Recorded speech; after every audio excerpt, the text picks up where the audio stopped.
Hello everyone. आज के इस लेक्चर में हम लोग बात करने वाले हैं drugs used in treatment of rheumatoid arthritis के बारे में।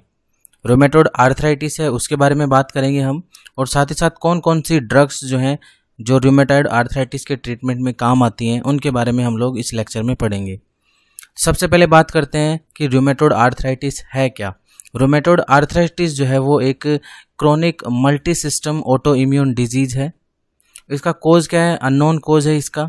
और इसमें अगर अपन सिंपली अगर बोलें कि इसमें जो मैनिफेस्टेशंस है वो क्या होगा, तो इसमें हमें persistent inflammatory synovitis of peripheral smaller joints, ये चीज़ हमें इसमें देखने को मिल सकती है। जो हमारे पेरीफेरी के अंदर जो छोटे छोटे जॉइंट्स होंगे, स्मॉल जॉइंट्स होंगे, उनमें हमें क्या देखने को मिल सकती है? परसिस्टेंट इन्फ्लामेशन देखने को मिल सकती है। ओके, तो एक तरह से क्या है, ये क्रोनिक इन्फ्लामेटरी डिजीज है। नेक्स्ट अपन देखेंगे, इसमें हमें जॉइंट्स में भी स्वेलिंग देखने को मिल सकती है जिसका रीज़न है प्रोस्टाग्लैंडिन्स। तो ये चीज़ आपको याद रखनी है कि प्रोस्टाग्लैंडिन्स की वजह से हमें यहाँ पर क्या देखने को मिलेगा भाई? स्वेलिंग देखने को मिलेगी जॉइंट्स के अंदर। ओके, नेक्स्ट अपन देखते हैं यहाँ पर, अगर मान लो प्रोग्रेसिव डैमेज अगर होता है जॉइंट्स में, तो उसका जो रीजन है वो आगे जाकर के क्या कोज करेंगे? हमें उस जॉइंट की डिफॉर्मिटी हमें देखने को मिलेगी। और ये जो डिफॉर्मिटी हुई है ये किस वजह से हुई है? साइटोकाइन की वजह से। तो अर्लियर अपन ने बोला था कि प्रोस्टाग्लैंडिन जो है इस ये रीजन है किसका? स्वेलिंग का।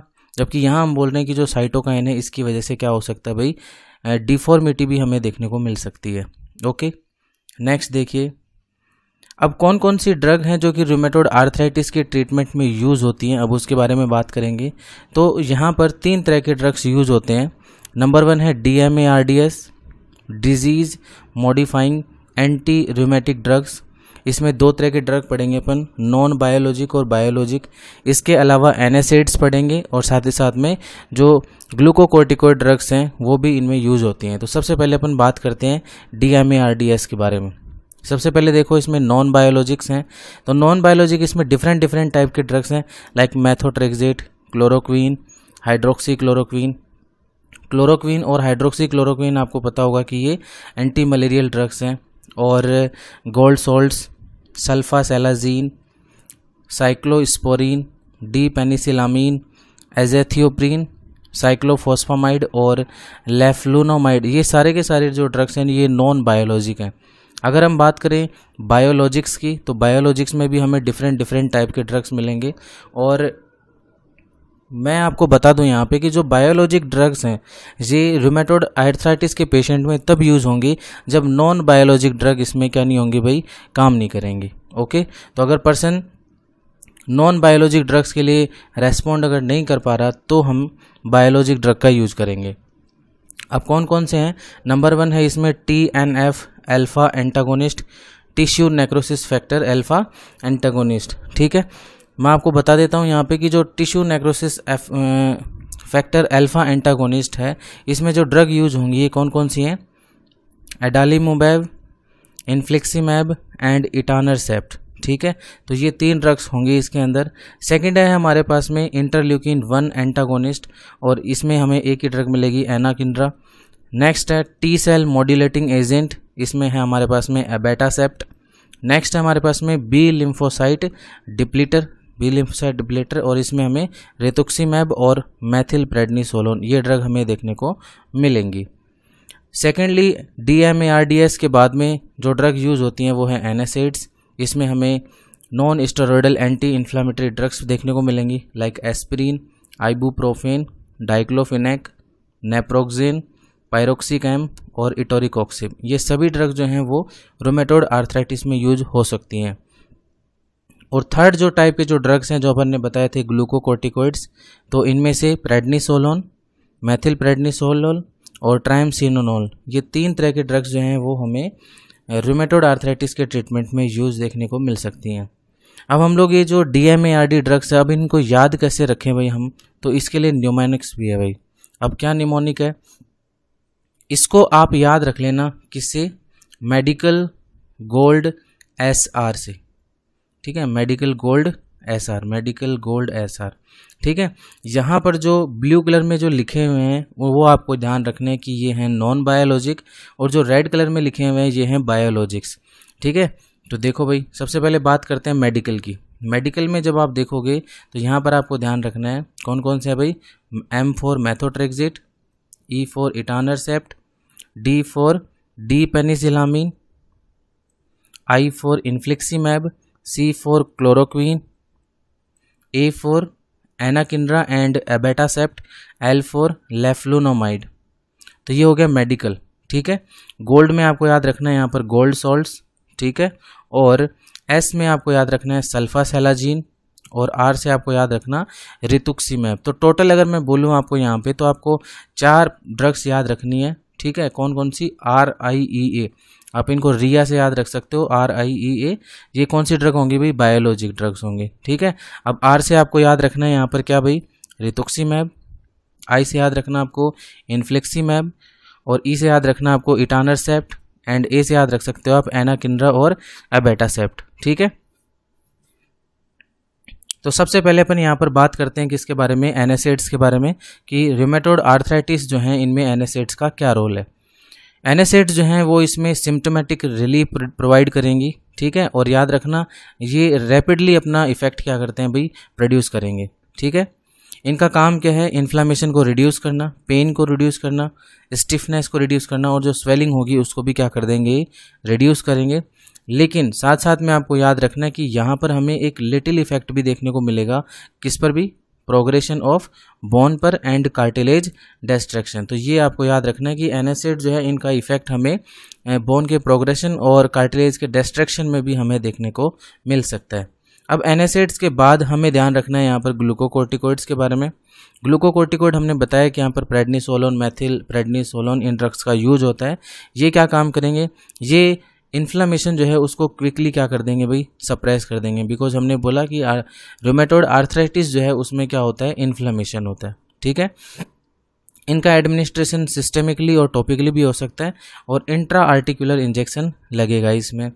अगर लंबे समय तक अगर यूज किया जाता है ग्लूकोकोर्टिकोइड्स का तो इनकी वजह से एडवर्स इफेक्ट भी देखने को मिल सकते हैं। तो ये था ग्लूकोकोर्टिकोइड्स। अब हम बात करेंगे यहाँ पर DMARDs के बारे में। मैं आपको बता दूँ ये बहुत इंपॉर्टेंट ड्रग्स हैं। ठीक है, रूमेटॉइड आर्थराइटिस में DMARDs ड्रग्स बहुत इंपॉर्टेंट है। फुल फॉर्म क्या है भाई इनकी? Disease modifying anti rheumatic drugs. ठीक है, disease modifying anti rheumatic drugs. 2 तरह के बताए थे मैंने, नॉन बायोलॉजिक और बायोलॉजिक। तो सबसे पहले अपन पढ़ेंगे यहाँ पर किसके बारे में? नॉन बायोलॉजिक्स ड्रग्स के बारे में। ठीक है, नॉन बायोलॉजिक DMARD। ये जो नॉन बायोलॉजिक हैं ये सिम्टम्स को रिलीव करते हैं, और साथ ही साथ में डिजीज़ की जो एक्टिविटी है रूमेटॉइड आर्थराइटिस में ये उसको भी क्या करेंगे? रिड्यूस करेंगे। ठीक है, सेकेंडली आपको याद रखना है कि जो DMARD ड्रग्स अपन ले रहे हैं यहाँ पर इनका जो इफेक्ट है, ऐसे नहीं कि हमें इनको लेते ही तुरंत इनके एक्शन देखने को मिलेंगे, इनका इफेक्ट आएगा। ये जो ड्रग अपन लेंगे तो इनको लेने के कुछ हफ्ते और कुछ मंथ्स के बाद में जो है हमें इनके इफेक्ट देखने को मिलेंगे। तो ये आपको ध्यान रखना है कि तुरंत इसके इफेक्ट हमें देखने को नहीं मिलेंगे। और साथ ही साथ आपको एक और चीज़ ध्यान रखनी है यहाँ पर कि जो DMARD ड्रग्स हैं ये अपन को कब देनी चाहिए पेशेंट में? जब तक कि पेशेंट में ये डायग्नोसिस ना हो जाए कि भाई पेशेंट जो है वो रूमेटॉइड आर्थराइटिस से अफेक्टेड है, तब तक हम लोग उसमें ये ड्रग्स स्टार्ट नहीं करेंगे। जैसे ही डायग्नोसिस हो जाता है उसके बाद में ही हम लोग पेशेंट में क्या करेंगे भाई? DMARD ड्रग्स उसको देंगे। अब जो अपन पढ़ रहे हैं यहाँ पर नॉन बायोलॉजिक ड्रग्स, इनमें से सबसे पहले अपन पढ़ते हैं नॉन बायोलॉजिक ड्रग्स जिसका नाम है मेथोट्रेक्सेट। ठीक है, तो अभी बात करते हैं मेथोट्रेक्सेट की। ओके, मेथोट्रेक्सेट जो है इसके बारे में आपको याद रखना कि ये एक प्रेफर्ड DMARD ड्रग्स है in the treatment of rheumatoid arthritis. Very very important, ये आपको ध्यान रखना है कि प्रीफर्ड ड्रग्स कौन सी है भाई? मेथोट्रेक्सेट ड्रग्स है रूमेटॉइड आर्थराइटिस के ट्रीटमेंट में। अगर हम लोग बात करें इसके एक्शन की तो याद रखना इसका रैपिड ऑनसेट ऑफ एक्शन देखने को मिलता है बजाय हमें किसी दूसरे अदर DMARD ड्रग्स के बारे में। ओके, और दूसरा आपको याद रखना कि जो मेथोट्रेक्सेट है वो यहाँ पर क्या है भाई? फोलेट एंटागोनिस्ट है। ठीक है, अब ये फोलेट एंटागोनिस्ट है, इसका मतलब क्या है समझिए। फोलेट एंटागोनिस्ट एक टाइप के ड्रग होते हैं ठीक है, जिनका काम होता है कि सेल को रोकना, किसके लिए, to using folic acid to make DNA. Cell जो है वो डीएनए बनाएगी और डीएनए बनाने के लिए उसको फोलिक एसिड की रिक्वायरमेंट पड़ती है। तो जो फोलेट एंटागोनिस्टिक ड्रग्स हैं, ये ड्रग क्या करेंगी, उस सेल को रोकेंगी कि भाई वो फोलिक एसिड का यूज़ नहीं करे डीएनए को बनाने के लिए, और वो जो कैंसरस सेल होती है उसको क्या कर देंगे भाई, मार भी सकते हैं। ठीक है, तो एक तरह से जो फोलेट एंटागोनिस्टिक ड्रग्स हैं इनका यूज कैंसर जो होगा उसमें भी यूज किया जा सकता है। ठीक है, तो मेथोट्रेक्सेट क्या है, एक फोलेट एंटागोनिस्टिक ड्रग भी है। अगर हम लोग डोज की बात करें तो डोज के रेफरेंस में आपको यहाँ पर याद रखना है कि अगर कैंसर के कीमोथेरेपी अगर दे रहे हैं हम लोग, कैंसर कीमोथेरेपी है और रूमेटोड आर्थराइटिस है, अगर इन दोनों में अगर अपन डोज देंगे तो हमें रूमेटोड आर्थराइटिस में मेथोट्रेक्सेट का डोज कम देना पड़ेगा। साथ ही साथ मेथोट्रेक्सेट जो है वो एंटी इन्फ्लामेटरी इफेक्ट भी रखता है, तो ये भी आप यहाँ पे ध्यान रखिए। ओके, नेक्स्ट अपन बात करेंगे कि मेथोट्रेक्सेट जो है इसका मैकेनिज्म ऑफ एक्शन क्या होगा। तो देखिए, जैसे ही हम लोग पेशेंट को मेथोट्रेक्सेट देते हैं, देने के बाद मेथोट्रेक्सेट जो है वो न्यूट्रोफिल के जो कीमोटैक्सिस मूवमेंट है उसको क्या कर देगा, इनहिबिट कर देगा। कीमोटैक्सिस ऑफ न्यूट्रोफिल के इनहिबिट होने की वजह से क्या होगा भाई, एक्टिवेटेड टी सेल की हेल्प ली जाएगी, जिससे कि हम लोग जो प्रो इन्फ्लामेटरी साइटोकाइंस हैं इनके प्रोडक्शन को क्या कर सके, रिड्यूस कर सके।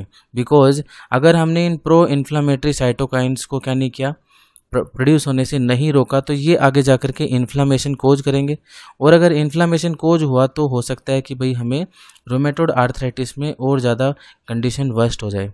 ठीक है, मेथोट्रेक्सेट का जो एडमिनिस्ट्रेशन है वो आपको ध्यान रखना है कि ओरली होगा। ठीक है, अब इसको ड्रग एडमिनिस्ट्रेशन जो होगा मेथोट्रेक्सेट का वो भी यहाँ पर इंटरेस्टिंग है, आप ध्यान से सुनिएगा। सबसे पहले तो हम क्या करेंगे भाई, यहाँ पर हम लोग डोज स्टार्ट कर रहे हैं यहाँ पर 1 वीक, यानी कि 1 वीक में हम लोग देंगे पेशेंट को मेथोट्रेक्सेट, और एक डोज देंगे सिंगल डोज उसको, कितना, 7.5 mg से लेकर के 15 mg तक। यानी कि यहाँ पर पेशेंट को हम लोग 7.5 से 15 mg के बीच में हम लोग क्या देंगे भाई, उसको एक डोज देंगे, वहाँ से स्टार्ट करेंगे। और स्टार्ट करने के बाद अगर मान लो पेशेंट में कोई भी इम्प्रूवमेंट अगर हमें देखने को नहीं मिलता, तो हर वीक में हम लोग क्या करेंगे, जो डोज है उसको 2.5 mg से क्या कर देंगे, इंक्रीज कर देंगे। फॉर एग्जांपल अगर मान लो कि हम लोग 7.5 mg का डोज दिया हमने इनिशियली, ठीक है, पेशेंट में कोई इम्प्रूवमेंट नहीं आया, तो नेक्स्ट वीक जो है हम लोग क्या करेंगे, इसमें 2.5 mg और ऐड कर देंगे, यानी कि अब हम लोग 10 mg का क्या करेंगे, पेशेंट को सेकेंड वीक में डोज देंगे। तो ये आपको ध्यान रखना है यहाँ पे। ओके, जो मेथोट्रेक्सेट है इसके और दूसरे कौन कौन से यूजेज हैं भाई, तो ये भी देख लो। सोराइसिस, पोलीमायोसाइटिस, जियांट सेल आर्थराइटिस और ड्रेमेटोमायोसाइटिस। ठीक है, इनमें क्या कर सकते हैं भाई, हम लोग मेथोट्रेक्सेट को दे सकते हैं। तो आप इनको जीडीपी से याद रख सकते हो। जी फॉर आपको याद रखना है यहाँ पर giant cell arteritis, D for dermatomyositis, and P से आपको यहाँ पर याद रखना है सोराइसिस एंड पोलीमायोसाइटिस। ओके, अब हम बात करेंगे कि जो मेथोट्रेक्सेट है इसके एडवर्स इफेक्ट कौन कौन से होंगे। तो देखिए भाई, नोजिया, वोमिटिंग, म्यूकोसल अल्सर, और इसके साथ साथ में डोज डिपेंडेंट हिपैटोटॉक्सिसिटी भी हमें देखने को मिलेगी। ये आपको ध्यान रखना है, क्या, डोज डिपेंडेंट हिपैटोटॉक्सिसिटी। इसलिए हम क्या करेंगे भाई, जब भी पेशेंट को हम लोग मेथोट्रेक्सेट देंगे तो हमें क्या करना पड़ेगा, जो हिपैटिक फंक्शंस हैं उनकी मॉनिटरिंग करना हमारे लिए बहुत ज़रूरी है। ठीक है, तो ये आपको ध्यान रखना है। साथ ही साथ ये जो मेथोट्रेक्सेट की वजह से जो एडवर्स इफेक्ट हुए हैं यहाँ पे, उन एडवर्स इफेक्ट को भी क्या किया जा सकता है, रिड्यूस किया जा सकता है, मिनिमाइज कर सकते हैं। कैसे, हम लोग मेथोट्रेक्सेट के साथ साथ फोलिक एसिड या फिर फोलिनिक एसिड अगर दें तो हम लोग क्या कर सकते हैं भाई, इनके जो एडवर्स इफेक्ट हैं उनको भी मिनिमाइज कर सकते हैं। तो ये भी आपको ध्यान रखना है यहाँ पे। ओके, नेक्स्ट हम बात करेंगे कि जो मेथोट्रेक्सेट है इसके कॉन्ट्रा इंडिकेशन क्या क्या हैं, किन किन को मेथोट्रेक्सेट नहीं दे सकते। तो याद रखिए, प्रेगनेंसी, लीवर डिजीज और पेप्टिक अल्सर जो हैं उनमें हम लोग ये नहीं देंगे, बिकॉज ये ऑलरेडी क्या कोज कर रहे हैं, मैंने बताया आपको एडवर्स इफेक्ट में कि ये म्यूकोसल अल्सर क्या करते हैं, कोज करते हैं, ये इनका साइड इफेक्ट है। तो पेप्टिक अल्सर के पेशेंट को और ज़्यादा दिक्कत हो सकती है, इसलिए हम लोग नहीं देंगे। लीवर डिजीज में हमने बताया कि हिपैटोटॉक्सिसिटी होती है, इसलिए हम लोग नहीं देंगे। तो ये था मेथोट्रेक्सेट के बारे में। अब हम लोग बात करेंगे यहाँ पर क्लोरोक्वीन और हाइड्रोक्सी क्लोरोक्वीन ड्रग के बारे में। अभी जो क्लोरोक्वीन और हाइड्रोक्सी क्लोरोक्वीन जो ड्रग्स हैं, ये आपको पता है कि ये एंटी मलेरियल ड्रग्स हैं और ये रूमेटॉइड आर्थराइटिस में भी इनका यूज हमें देखने को मिलेगा। क्या कैसे करते हैं भैया, इनका काम क्या होता है? ये क्या करते हैं एक्चुअली, जो लाइसोसोमल एंजाइम्स होते हैं ये उनके रिलीज को रिड्यूस कर देते हैं। ठीक है, तो लाइसोसोमल एंजाइम क्या हो गए, रिड्यूस हो गए, उनका रिलीज नहीं हुआ, और साथ ही साथ में ये स्कैवेंज कर देंगे किसको भाई, फ्री रेडिकल्स को। ठीक है, फ्री रेडिकल्स को ये स्कैवेंज कर लेंगे, एनगल्फ कर देंगे। ठीक है, नेक्स्ट अपन बात करते हैं इंपॉर्टेंटली कि जो क्लोरोक्वीन और हाइड्रोक्सी क्लोरोक्वीन है इनको हमें रिजर्व रखना है। ठीक है, उन पेशेंट्स के लिए जो कि माइल्ड डिजीज से अफेक्टेड है। अगर रूमेटॉइड आर्थराइटिस का माइल्ड डिजीज होगा तो उनके लिए हम लोग क्या रखेंगे, इसको रिजर्व रखेंगे। इनिशियली हम लोग उसको क्लोरोक्वीन और हाइड्रोक्सी क्लोरोक्वीन एडमिनिस्टर नहीं करेंगे। ये एक वेल टॉलरेटेड ड्रग है, तो ये भी ध्यान रखना आपको। यहाँ पे एडमिनिस्ट्रेशन जो है वो इसका ओरली ही होगा यहाँ पे, और ये जो टिश्यू प्रोटीन्स हैं उनके साथ में हाईली बाउंड है। जो टिश्यूज़ में जो प्रोटीन होंगे उनके साथ इनकी बाइंडिंग जो है वो हमें देखने को मिलती है। और मोस्टली अगर अपन बात करें तो ये जो मेलानिन कंटेनिंग टिश्यूज़ हैं, यानी कि वो टिश्यू जिनमें मेलानिन पिगमेंट कंटेन है, मेलानिन कंटेंट पाया जाता है, तो वहाँ जाकर के क्या हो जाएंगे, ये डिपॉजिट हो जाएंगे। और स्पेशली अगर मैं बोलूँ तो ये आइज़ जो है उनमें क्या होंगे, डिपॉजिट होंगे। तो ये आपको यहाँ पर ध्यान रखना है कि ये मेलानिन कंटेनिंग टिश्यूज़ जो हैं वहाँ पर क्या होते हैं, डिपॉजिट होते हैं।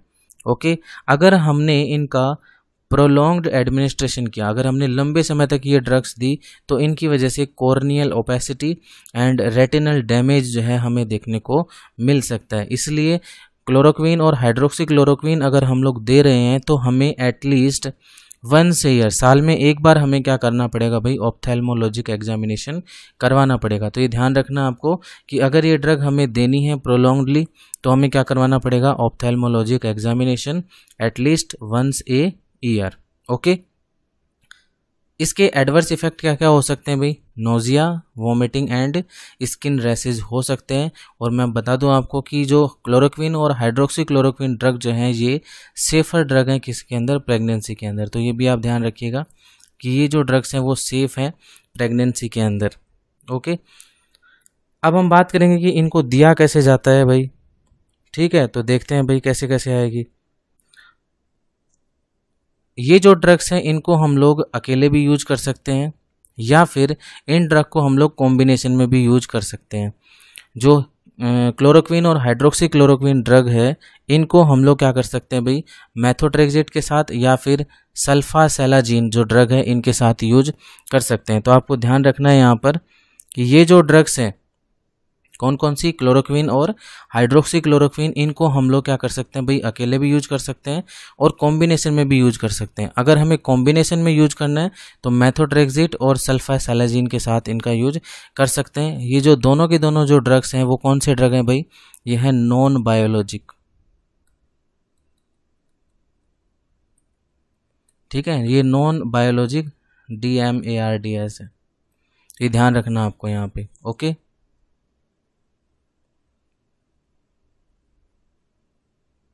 नेक्स्ट अपन मेथोट्रेक्सेट और क्लोरोक्वीन और हाइड्रोक्सी क्लोरोक्वीन जो है इनके बाद अपन बात करते हैं सल्फासेलाजीन के बारे में।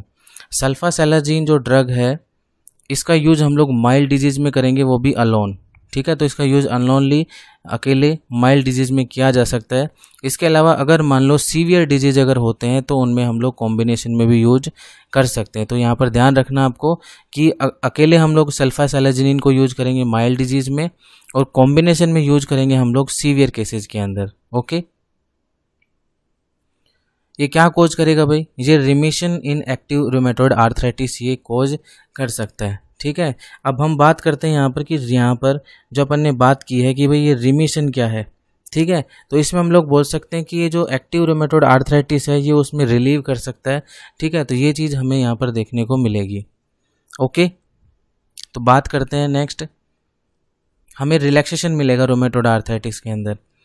इसका जो यूज है वो और किस में किया जा सकता है भाई, इसका यूज जो है वो क्रोनिक इन्फ्लेमेटरी बाउल डिजीज में भी किया जा सकता है, क्रोनिक IBD के अंदर भी। ठीक है, तो रूमेटॉइड आर्थराइटिस के अलावा जो IBD डिजीज है इसमें भी क्या कर सकते हैं, इसका यूज कर सकते हैं। एडमिनिस्ट्रेशन की बात करें तो ओरली इसको एडमिनिस्टर किया जा सकता है और जो कोलोनिक बैक्टीरिया हैं जो कि गट में पाए जाते हैं, तो जैसे ही गट में ये ड्रग पहुंचेगा तो इसको स्प्लिट कर दिया जाएगा कोलोनिक बैक्टीरिया के द्वारा। ठीक है, तो ये आपको ध्यान में रखना है कि जो हमारे पास में ये ड्रग है सल्फासेलाजीन, ये जैसे ही गट में पहुंचेंगे तो वहाँ पर इनको स्प्लिट कर दिया जाएगा बाई कोलोनिक बैक्टीरिया। ओके, अगर हम लोग इसके एडीआर की बात करें तो एडीआर क्या क्या होगा? Nausea, vomiting, diarrhoea, headache, skin rashes and leucopenia. ये जरूर याद रखना आपको कि ल्यूकोपीनिया भी इसका एडीआर होगा। अब हम बात करेंगे कि सल्फासेलाजीन जो है वो किस तरह से काम करता है। तो देखिए, हमने जैसे ही पेशेंट को सल्फासेलाजीन दिया तो इसके दो हमें टाइप देखने को मिलेंगे। एक फॉर्म है इसका सल्फा पायरिडीन और दूसरा फॉर्म है इसका 5 अमीनो सैलिसिलिक एसिड। ठीक है, तो सबसे पहले बात करते हैं 5 अमीनो सैलिसिलिक एसिड के बारे में। ये जो 5 अमीनो सैलिसिलिक एसिड है ये क्या प्रोड्यूस करेगा भाई? ये प्रोड्यूस करता है local anti inflammatory activity in the gut. जो गट है उसके अंदर एंटी इन्फ्लामेटरी एक्शन ये प्रोड्यूस करेगा जो कि हेल्प करेंगे हमें अल्सरेटिव कोलाइटिस के अंदर। ओके, तो अल्सरेटिव कोलाइटिस के अंदर जो है हमें हेल्प होगी किसकी? 5 अमीनो सैलिसिलिक एसिड की। सेकेंडली बात करते हैं सल्फा पायरिडीन के बारे में। तो ये ब्लड सर्कुलेशन के अंदर क्या होती है भाई? एब्जॉर्ब होगी, और एब्जॉर्ब होने के बाद वहाँ पर क्या करेगा? ये इनहिबिट करता है। अब किस किस को इनहिबिट करेगा भाई? Production of super oxide, inflammatory cytokines. अब इन्फ्लामेटरी साइटोकाइन कौन कौन से हैं? इंटरल्यूकिन और टिश्यू नेक्रोसिस फैक्टर अल्फा। तो यहाँ पर ध्यान रखना कि सल्फा पायरिडीन जो है वो सर्कुलेशन में एब्जॉर्ब होगी। एब्जॉर्ब होने के बाद जो सुपर ऑक्साइड है उनके प्रोडक्शन को इनहिबिट कर देगा, साथ साथ में जो इन्फ्लामेटरी साइटोकाइंस हैं उनके प्रोडक्शन को भी इनहिबिट कर देगा। किस किस को? इंटरल्यूकिन को और tissue necrosis factor alpha, TNF alpha को। किसकी हेल्प से करेगा? ये इंपॉर्टेंट है, बाय मोनोसाइट। तो मोनोसाइट की हेल्प लेकर के ये इन सब चीज़ों को क्या कर देंगे? इनहिबिट कर देंगे, और ये जो चीज़ है हमारे लिए बेनिफिशियल होगी किसके अंदर? रूमेटॉइड आर्थराइटिस के अंदर। ओके, तो ये आपको ध्यान रखना है। ठीक है, कि जो सल्फा पायरिडीन जो है ये हमें हेल्प करेगा रूमेटॉइड आर्थराइटिस के अंदर। नेक्स्ट फोर्थ ड्रग अपन बात करते हैं नॉन बायोलॉजिक के अंदर, जो कि है लेफ्लुनोमाइड। ओके, लेफ्लुनोमाइड जो है वो एक एक्टिव मेटाबोलाइट है। ठीक है, यानी कि लेफ्लुनोमाइड जब टूटेगा तो इसके जो मेटाबोलाइट होंगे जो कि एक्टिव होंगे वो आगे जाकर के क्या करेंगे? इनहिबिट करेंगे। किस किस को? Number 1 dihydro orotate dehydrogenase enzyme को, और ये डिक्रीज कर देंगे पायरिमिडीन के सिंथेसिस को, और टी सेल का जो प्रोलिफरेशन है उसको भी क्या कर देंगे? इनहिबिट कर देंगे। बिकॉज रूमेटॉइड आर्थराइटिस जो है वो एक ऑटो इम्यून डिजीज है, और इस ऑटो इम्यून डिजीज के अंदर हमें क्या करना पड़ेगा? हमारे इम्यून सिस्टम को थोड़ा वीक करना पड़ेगा। तो टी सेल का जो प्रोलिफरेशन है उसको क्या करना पड़ेगा? इनहिबिट करना पड़ेगा। ये रूमेटॉइड आर्थराइटिस के अंदर इफेक्टिव है, लेकिन ये रूमेटॉइड आर्थराइटिस के अंदर कब इफेक्टिव होगा?